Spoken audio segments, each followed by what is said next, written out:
할렐루야. 아멘. 기도하겠습니다. 하나님께서 여기까지 우리를 도우셨습니다. 지금까지 지내온 것 주님의 은혜입니다. 2023년을 저희들이 마무리하면서 하나님의 손길과 하나님의 은혜, 하나님의 그 능력에 감사하게 하여 주시옵시고, 하나님 새해에도 우리와 동행하시는 하나님을 바라보게 하여 주시옵소서.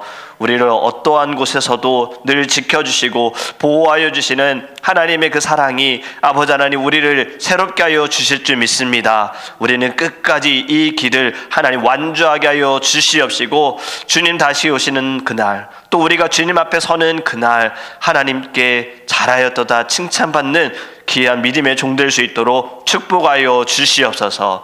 오늘도 저희를 새벽에 깨우시고 하나님께 나와 예배함으로 하루를 시작하게 하심을 감사합니다. 우리의 기도가 주님께 부르짖는 우리의 음성이 하나님께 연락되어지게 하여 주시옵시고, 기도를 통하여 이 나라와 민족이 하나님께 돌아가게 하여 주시옵시며, 우리의 가정이 살아나게 하여 주시옵시고, 우리의 교회에 부흥이 일어날 수 있도록 함께하여 주시옵소서. 말씀을 통해 성령 충만케 하시기를 간절히 원하며 예수님의 이름으로 기도합니다. 아멘.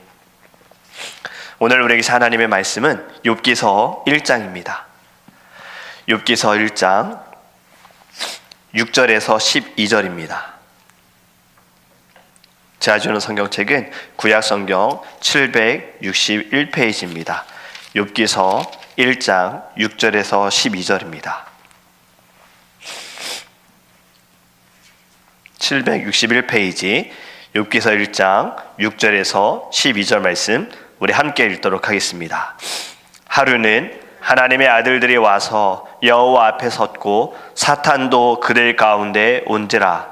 여호와께서 사탄에게 이르시되 네가 어디서 왔느냐? 사탄이 여호와께 대답하여 이르되 땅을 두루 돌아 여기저기 다녀왔나이다.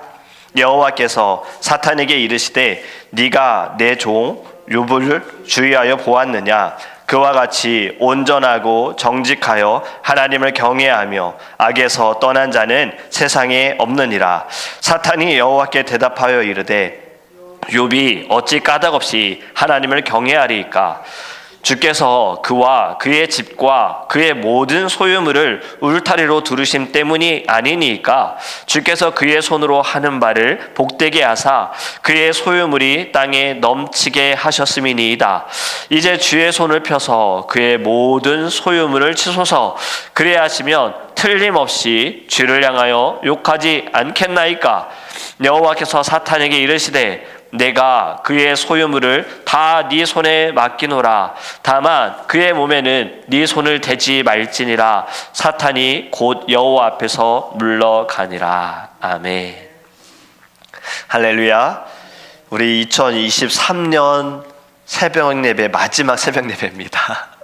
우리가 2023년을 주님의 은혜로 이렇게 예배하게 되어졌고, 또 처음에는 온라인으로 예배를 드리고 적은 숫자가 점점 늘어나게 되어졌다가 줄었다가 다시 늘어났다가, 감사하게도 지금 또 이제 거의 140명까지 달려가고 있잖아요. 그것도 감사하고, 조회수가 적어진 이유는 현장에 와서 예배를 드리는 분들이 계시기 때문에 그것도 저는 감사해요. 참 이 모든 것이 주님의 은혜임을 믿습니다. 우리가 끝까지 정말 주님 만나는 그날까지 우리의 예배가 멈춰지지 않기를 간절히 원합니다. 우리의 기도를 통해서 하나님께서는 역사하실 줄 믿어요. 하나님의 기적과 이적이 나타나게 될 줄 믿어요. 어느 목사님이 비행기를 타고 착륙할 때마다 주변에 있는 승객들에게 이런 마음을 갖는데요. 당신들이 여기에 잘 도착한 건 나 때문이다. 그게 왜 그러죠? 하나님이 나의 기도를 들으셨고 나를 사용하시기 때문에 이 비행기를 안전하게 도착하셨다. 여러분, 이 말이 교만하게 안 들리지요? 왜냐하면 우리도 하나님께서 지키시고 사용하시기 때문에 우리의 기도를 통해, 우리의 삶을 통해 하나님은 역사하실 줄 믿습니다. 지금까지 그렇게 인도하셨고 2024년에도 하나님이 그 은혜 가운데 우리를 세워주실 줄 믿습니다. 그래서 우리 끝까지 하나님께 예배하기 원합니다. 칭찬은 고래를 춤추게 한다라는 책이 있었어요. 이게 한때 베스트셀러였거든요. 저도 이 책을 읽어보니까요, 책에서 말하는 것은 결국에 이겁니다. 칭찬을 아끼지 말아라. 왜 칭찬이 고래를 춤추게 하느냐? 그 아쿠아리움 이런 데 가보면 고래쇼가 있잖아요. 돌고래쇼 같은 거. 그 돌고래를 사육하시는 분들을 보면은 늘 칭찬을 많이 해요. 막 박수 치고 막 하고 먹을 거 주면서 계속. 그러니까 돌고래가 따른다라는 거예요. 이 말이 그 얘기예요. 칭찬은 고래도 춤추게 한다. 사람도 칭찬을 많이 해줘라. 칭찬을 하면 사람을 기분 좋게 해주기도 하고 그가 하는 일에 힘을 실어주기도 한다. 그냥 단점을 볼 것이 아니라 그냥 장점을 보면서 아유 잘하고 계세요. 아 너무 잘하고 계세요. 지금 우리 더 드림교회가 특히 우리 청년들 젊은 사람들이 너무나도 좋은 것이 우리 어른들이 칭찬을 많이 해주셔서 좋아하는 거예요. 만약에 우리가 계속 지적만 한다면 젊은 사람들이 뭘 하려고 해도 겁이 나겠잖아요. 아 이거 해야 돼? 아 해도 괜찮아? 아 해도 욕먹는 거 아니야? 이럴 수 있는데 어른들은 늘 아유 이렇게 찬양해줘서 고마워요. 드럼 쳐줘서 고마워요. 아 이렇게 뭘 해줘서 고마워요. 늘 이야기를 하니까 아이들도 그냥 막 신이 나는 거예요. 이전에 받지 못했던 칭찬들을 받으니까 막 힘이 나는 거예요. 기운이 나는 거예요. 뭘 해야겠다는 생각이 드는 거예요. 이것처럼 칭찬은요 사람을 바꿉니다. 사람을 변화시키는 거예요. 그런데 우리 나라 사람들은 조금 칭찬에 약하잖아요. 외국 사람들에 비해서는 외국 사람들은 표현을 잘하잖아요. 저는 미국에 와서 놀란 것이 모르는 사람이 지나가면서 저를 보고 웃는 게 좀 놀랬고 한 번도 본 적이 없는데 저를 보면서 Hi, how are you doing? 뭐 이런 얘기할 때 놀랐어요. 한국은 어떻습니까? 괜히 눈 마주치면 왜 쳐다봐? 약간 이런 분위기잖아요. 그래서 잘 못 마주치기도 하고 그리고 칭찬을 많이 아껴요. 특히 남자들이 더 그래요. 자식들이 학교에서 뭐 상을 받고 선생님으로부터 칭찬을 받아오면 아유 잘했어 이런 게 아니라 그냥 되게 무덤덤한 반응으로 그래 나가서 고기 먹자 이게 최대 칭찬인 거예요. 우리 작년에 에서 자매님이 졸업을 했잖아요. 저도 몰랐어요. 네, 나중에 장로님한테 얘기를 들은 거예요. 에서 자매님이 장학금을 받고서 학교에 이제 모든 학업을 마쳤는데 그 졸업을 할 때 페이퍼에 그게 있는 거를 저희도 몰랐던 거죠. 근데 장로님도 모르셨던 거예요. 그래서 에서 자매님이 장로님한테 아빠 나 이렇게 했는데 아빠 이거 몰랐어 했더니 난 몰랐어 그날 비 와가지고 이거 머리에 비 피하려고 쓰고만 있었어 라고 얘기를 하셨더니 나 아빠가 어떻게 이것도 몰라 라고 얘기를 했다는 거예요. 그러니까 장모님은 그게 뭐 약간 이렇게 반응이. 남자들은 특히 한국 남자들은 칭찬이 되게 약해요. 그런데 그거 아십니까? 직접적인 칭찬은 약한데요 나가서 자랑은 되게 많이 해요. 우리 아들이, 우리 딸이, 우리 교회가, 우리 가정이 남자들이 직접적으로 말은 못하지만 나가서는 정말 자랑 많이 합니다. 그렇기 때문에 여러분도 혹시라도 왜 우리 교회 남자들은, 왜 우리 집안 남자들은 이런 얘기 상처받지 마세요. 이미 밖에서 열심히 자랑하고 있을 겁니다. 제가 왜 이 말씀을 드리냐면요 오늘 욥기서 1장 성경에 하나님께서 자랑하는 장면이 딱 욥기서에 나오거든요. 누구를 자랑하고 계세요? 바로 욥을 자랑하고 있어요. 1장의 내용을 좀 보면요 6절에 보면 하루는 하나님의 아들들이 와서 여호와 앞에 섰고 그리고 사탄도 그들 가운데 온지라. 여기서 말하는 하나님의 아들들 영어 성경으로 보면요 The angels라고 되어 있어요. 바로 천사들을 말하는 거잖아요. 그러니까 지금 한 자리에 하나님과 천사와 사단이 한 자리에서 이야기를 나누면서 하나님께서 사단에게 묻습니다. 네가 어디서 왔느냐? 그러자 그가 대답하기를 여기저기 다녀왔나이다. 네가 욥을 보았느냐? 그와 같이 온전하고 정직하여 하나님을 경외하며 악에서 떠난 자는 세상에 없느니라. 이 욥기서가 언제 쓰여져 있는지는 사실 정확하게는 모릅니다. 왜냐하면은 욥기서를 읽어보면은 되게 다른 성경들을 읽어보면요 성경에 나오기도 하고 또 배경을 살펴보면 알 수가 있거든요 그 시점을. 그런데 욥기서는 정확한 시점은 알 수 없지만 읽어보면 그 시대적인 배경을 보면 바로 이 하나님께서 이 세상을 창조하시고 그리고 그 이후에 욥기가 있었다라고 학자들은 보고 있어요.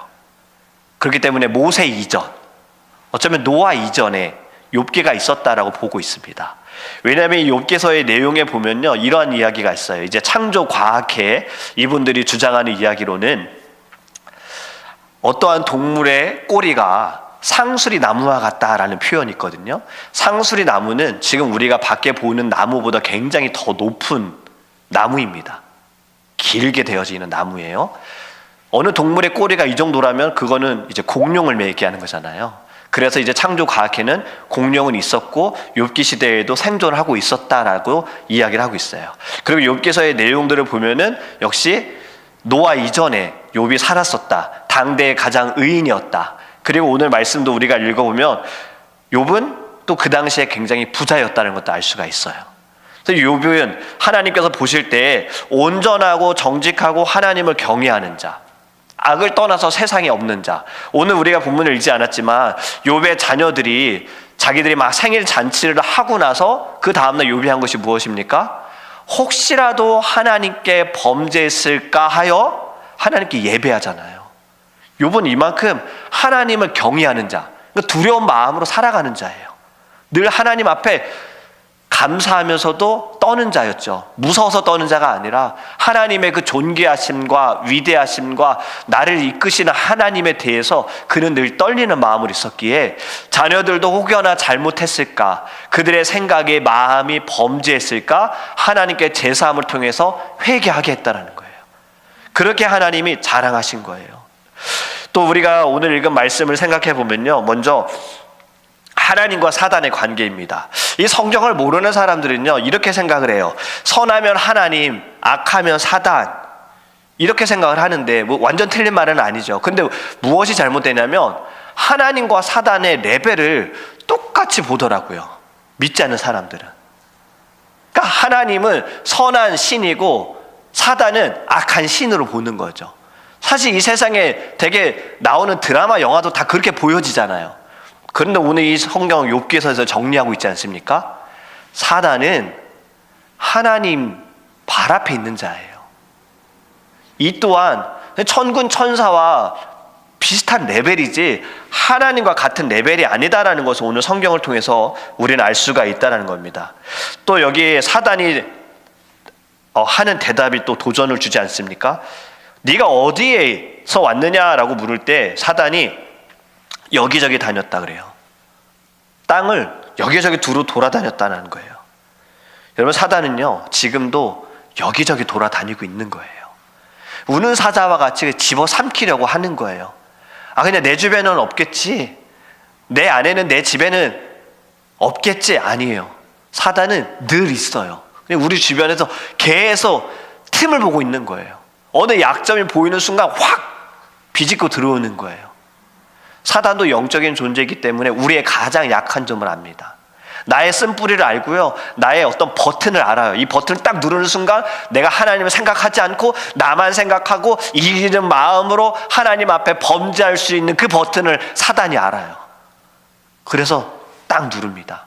바로 지켜보고 있다가 우는 사자와 같이. 바로 이것이 사단이 하는 일이지요. 그렇기 때문에 우리는 늘 깨어 있어야 하는 거예요.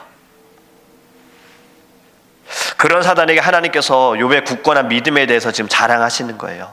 그런데 사단이 또 뭐라고 합니까? 하나님께서 그에게 많은 축복을 하셨기 때문에 그런 거라고. 이 이야기 뭡니까? 욥은 겉으로 볼 때는 하나님 경외하는 사람이지만 사실 그런 사람이 아니다라는 거예요. 사실 모든 것을 다 빼앗아 가면 이 욥도 자기랑 별로 다를 거 없을 거라고. 하나님 그렇게 경외하지 않을 거고 하나님 두려워하지 않을 거라고 이렇게 이야기하는 거예요. 정리해서 말하면 이런 얘기죠. 조건적으로 오는 축복으로 인해 욥이 하나님을 사랑하고 하나님 예배하는 거지, 이 모든 조건 다 없어지고 상황 환경 다 사라지면, 축복의 그 모든 것이 사라지면 욥도 하나님 저주할 겁니다. 지금 그 얘기하는 거예요. 저는 이 말씀을 다시 묵상하면서 무엇이 느껴졌냐면, 때로는 우리도 이와 같은 생각을 하고 있는 건 아닌가 해요. 조건적인 것, 내게 무엇이 주어지면, 내가 무언가시 오게 되어지면, 제가 예전에도 그냥 농담 삼아 말씀드렸잖아요. 복권의 숫자가 올라가면 내 것도 아닌데 괜히 상상을 하는 거예요. 500, 700 저게 내 것이 되어지면 나는 저기에서 11조 이 정도 떼고 어느 정도는 건축헌금 드리고 선교헌금 드리고 감사헌금 드리고 나는 다 주를 위해서 쓸 거다.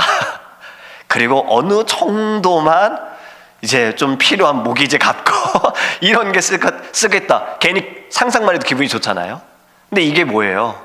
조건적인 거잖아요. 이것이 내게 주어지면 이렇게 하겠습니다. 물론 저는 이제 거기에 하나님께 말라기의 말씀을 인용해서 하나님 이걸로 저를 좀 시험해 보세요. 제가 어떻게 할 건지 제가 할지 안 할지 한번 이런 시험은 당해보고 싶습니다라고 기도를 하는데 여러분 우리는 늘 신앙이 때로는 조건적인 거예요. 주님 저에게 이것이 주어지면 제가 봉사할게요. 사실 제가 지금 몸이 좀 안 좋잖아요. 이것도 제가 조건적으로 하나님 제가 나아지면 제가 이렇게 할게요. 우리 이런 기도도 많이 하잖아요. 제가 좀 이 모든 건강이 회복되어지면 제가 주의종이 될게요. 서운하는 분들도 있어요. 이거 굉장히 말 조심해야 합니다. 하나님 그 말 절대로 허투루 듣지 않으세요. 하나님 다 듣고 하나님 다 기록하시고 새겨놓으세요. 반드시 이루어지거든요. 그런데 우리는 때로는 이러한 조건적인 것, 제가 이것이 되어지면 선교하겠습니다. 이것이 주어지면 다른 이들을 돕겠습니다. 건축하겠습니다.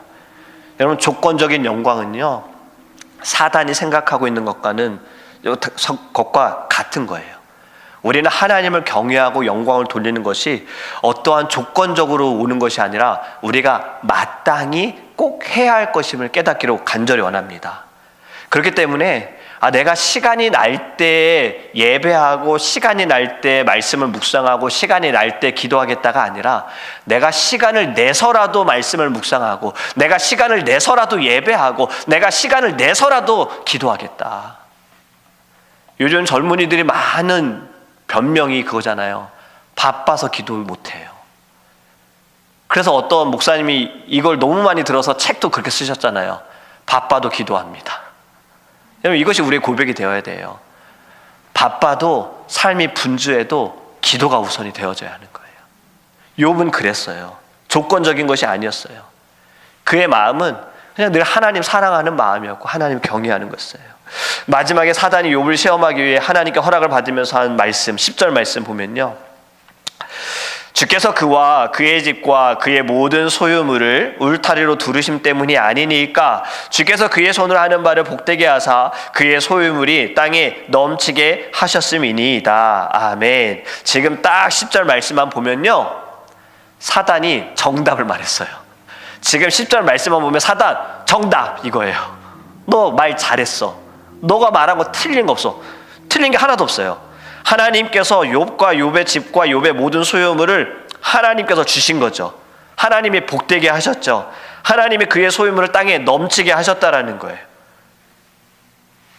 제가 유년부 아이들을 가르칠 때요, 이 예배가 정말 때로는 은혜가 넘치는 예배가 있어요. 특히 아이들을 제가 나는 하나님을 예배하는 이 찬양을 정말 한 3개월 동안 계속 불렀어요. 특히 제가 말씀 전하기 전에. 아이들 영어가 더 편한 아이들이잖아요. 이제 어느 순간에 이것이 익숙해져가지고 아이들이 부릅니다. 따라 불러요. 이제 한국어 이걸 불러요. 보지도 않고 불러요. 그런데 아이들도 기분에 따라서 때로는 굉장히 소리를 크게 높여서 부르는 때가 있어요. 그러면은 어떤 상황인지도 아는데도 은혜를 제가 받아요. 그럼 제가 그냥 반주도 멈추고 아이들 목소리를만 찬양하게 할 때도 있거든요. 근데 때로는 아이들이 예배에 집중이 안 될 때가 있어요. 예배 전에 단 거를 많이 먹어서 그런지 모르겠지만 집중도 안 되고 옆에 친구 엄청 방해하고 막 흐트러지는 경우들이 있어요. 그럼 그걸 그냥 또 넘어가서는 안 되잖아요. 이제 제가 예배 마치고 광고 시간에 한번 이제 혼을 내는 거죠. 뭐 혼을 낸다고 하기면 뭐 때리고 막 이런 게 아니라 지금 너희들이 오늘 드린 예배가 정말 하나님께서 받으시는 예배냐, 이걸 우리 좀 생각해 봐야 된다 얘기하면서 제가 이런 얘기를 한 거죠. 너희들 그렇게 예배하면 하나님이 너희들을 사랑하시겠니? 라고 말했어요. 근데 한쪽에서 어떤 아이가요 이렇게 얘기했어요. 목사님, 하나님 우리 모두를 사랑하시는데요.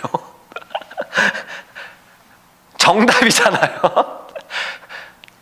그렇다고 하나님 미워하시는 분은 아니시잖아요. 근데 저는 그때 이제 예배만 생각을 하고 제가 그 표현을 한 거죠. 아이한테도 이제 바로 잡아줬어요. 너의 말이 맞다. 하나님 우리 모두를 사랑하신다. 조건적으로 사랑하시는 분은 아닌데 그래도 오늘 우리가 드린 예배는 가인과 같은 마음으로 드렸기 때문에 하나님 기뻐하지 않는다는 것을 이야기한 거다라고 제가 이야기를 했어요. 사단은요 늘 우리를 이렇게 회방을 놓습니다. 거짓으로 또 비방하고 갈라놓고 우리를 어렵게 하는 거예요. 바로 지금 욥에게도 그렇게 만드는 거잖아요. 사단의 이름의 뜻이 바로 비방자거든요. 비난하는 자, 외소, 참소하는 자. 그러니까 지금 하나님이 욥을 막 자랑하는 거잖아요. 야, 이런 사람 없어. 나를 이렇게 따르고 경외하는 자가 없어. 지금 비방하는 거야. 에이, 하나님 몰라서 그래요. 그가 가진 게 하나님 주신 게 많아서 걔가 하나님 예배하는 거지. 지금 비방하는 거예요. 그런데 지금 왜 10절의 말씀이 정답이냐? 저는 오늘 제목을 바로 여기에서 따왔어요. 하나님의 울타리. 하나님께서 욥과 욥의 집과 욥의 소유물을 울타리로 두르심 때문이 아니니까. 여러분, 우리가 지금까지 살아온 것도요, 우리의 열심과 수고도요, 사실은 하나님께서 주신 마음과 하나님께서 주신 체력과 하나님께서 주신 능력으로 우리가 한 것이지 내가 한 것이 아닌 거예요. 이 모든 것도 우리는 하나님의 울타리 안에 있었기 때문에 우리가 2023년을 마무리하고 있는 것입니다. 그리고 2024년을 기대할 수 있는 것도 내가 하나님 울타리 안에서 벗어나지 않기 때문에. 왜? 하나님 막으실 거니까. 여러분, 주의 지팡이와 막대기가 나를 안위하시나이다. 이 말씀은 물론 내가 사망의 음침한 골짜기를 다닐지라도, 사단이 나를 시험하는 곳에 있을지라도, 내가 어려운 상황 가운데 있을 때 하나님께서 그 지팡이와 막대기로 보호하신다, 안위하신다, 그거는 그들을 막으신다는 말씀이 맞아요. 그런데 또 반대로는요, 저는 이렇게도 해석이 되어져요. 내가 나가는 걸 하나님 막으시는 거예요. 거기 아니야. 여길 벗어나면 안 돼. 울타리 벗어난다고 자유로운 게 아니야. 오히려 이 안이 자유로운 거야. 여러분, 우리는 하나님 울타리 안에 있습니다. 지금 사단도 영이기 때문에 너무 잘 알고 있는 거예요. 그래서 제가 정답이라고 한 거예요. 여기 귀신 들린 자가 예수님을 보고 이렇게 말했잖아요. 어찌하여 나를 괴롭히려 하나이까. 이 고백에 많은 이들은 병 고치고 기적을 베푸는 예수님을 보지만 예수님을 구주로 보지는 못했어요. 그냥 귀신 내쫓는 사람, 그냥 좀 능력이 있는 사람, 눈 먼 자 눈뜨게 하는 사람, 걷지 못하는 자 걷게 하는 사람, 물을 포도주로 바꾸는 사람, 이렇게만 보았지 예수님 그분을 믿을 때 내가 구원을 받는다, 여기까지 보지 못한 거예요. 그런데 우리는 하나님의 자녀가 되어진 것, 예수님이 나를 위해 이 땅에 오셔서 나를 위해 죽으셨고 그분으로 인하여서 내가 생명을 얻었고 내가 주님의 나라에 그 부활의 영광에 참여하게 되어지는, 소망의 기쁨을 누릴 수 있게 되어지는 모든 것, 여러분, 이것이 우리가 누리는 참 큰 축복임을 믿으시길 간절히 원합니다. 여러분, 하나님께서 보호하시는 자는요 절대로 넘어갈 수 없습니다. 울타리가 아무리 높고 아무리 낮아도요 벗어날 수 없어요. 왜냐하면 하나님이 막으세요. 넌 내 거야. 넌 내 자녀야. 넌 내 사람이야. 넌 나를 위해서 헌신해야 돼. 여러분, 욥기를 읽어보면요 안타깝죠. 욥이 뭘 잘못했어요? 칭찬받은 자잖아요. 하나님 사랑하는 자였잖아요. 자녀들을 위해서도 예배하는 자였잖아요. 그런데 이러한 시험 받았어요. 처음에는 어떠한 가지고 있는 모든 거 다 사라졌어요. 한순간에 모든 재산들 다 사라졌어요. 그것뿐만이에요. 가장 안타까운 거 10명의 자녀들까지 한순간에 다 잃었어요. 그런 아픔과 고통이 있을 때에도 욥은 하나님 원망하지 않았잖아요. 또 사단이 그래서 어떻게 합니까? 건강 때문에 그런 거라고. 그에게 아직 남아있는 게 건강이라고. 그것까지 치면 하나님 저주할 거라고.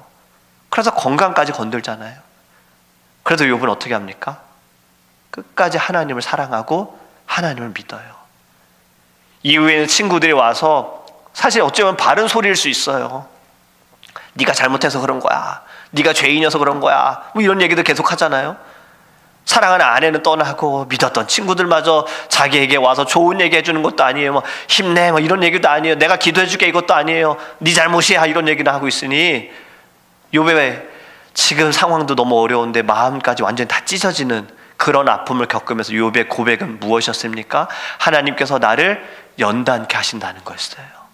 나를 단련하신 후에 나를 어떻게 한다고요? 정금같이 나를 주께로 나아가게 하신다. 여러분, 욥은 끝까지 자신이 하나님의 울타리에 있다라는 것을 믿었습니다. 우리가 이 땅에 살아가면서 여러분 어려울 수 있어요. 힘들 수 있어요. 지칠 수 있어요. 내 생각대로 안 될 수 있어요. 그런데 이 세상이 우리의 삶의 마지막 아니잖아요. 우리에게는 약속된 주님의 나라가 있습니다. 우리가 그 나라에 들어가는 것은 이 땅에서 삶으로 결정이 되어지는 것 누구도 이것이 아니라고 말하지 못하잖아요. 내가 이곳에서 주님을 믿으면 주님의 나라에 들어가는 것이잖아요. 내가 이 땅에서 주님과 가까이 있으면 우리는 죽어서도 주님과 가까이 있는 거예요. 그렇게 여러분 우리는 늘 하나님의 울타리에 있음을 믿으시기 바랍니다. 이제 오늘이 2023년 마지막 새벽 예배입니다. 2024년도 우리는 열심히 달려가야지요. 근데 우리는 주님의 울타리 안에서 달려가게 될 거예요. 여러분 보여지는 것에 때로는 내가 생각하지 않은 시험과 고통과 고난이 올 때에도 이 말씀이 떠올랐으면 좋겠습니다. 물론 사단의 고백이지만 하나님께서 나와 내 집과 내 자녀들과 내 교회와 내가 서 있는 모든 자리를 하나님의 울타리로 하나님께서 보호하여 주신다. 하나님이 지켜주신다. 여러분 이것을 깨닫기를 간절히 원합니다. 지금까지 여러분들 통해 일하신 하나님께서는요 새해에도 그마음 변함이 없으십니다. 새해에도 하나님은 여러분들 통해 일하기를 원하세요. 그래서 여러분들을 택하셨고 여러분들을 부르셨어요. 여러분 우리 2024년에도요 해야 할 사명이 있습니다. 내가 조금 지체하면요, 내가 조금 주저하면요, 내가 조금 바쁘다고 핑계대면요 살아나야 할 영혼들이 못 살아나는 거예요. 하나님의 일들이 하나님의 뿌려진 씨앗에 열매가 맺혀지지 못하는 거예요. 우리 이 사명 잘 감당할 수 있도록 하나님의 울타리 안에 늘 있다라는 것을 기억하며 믿음으로 승리하기를 주님의 이름으로 축복합니다. 아멘. 우리 이제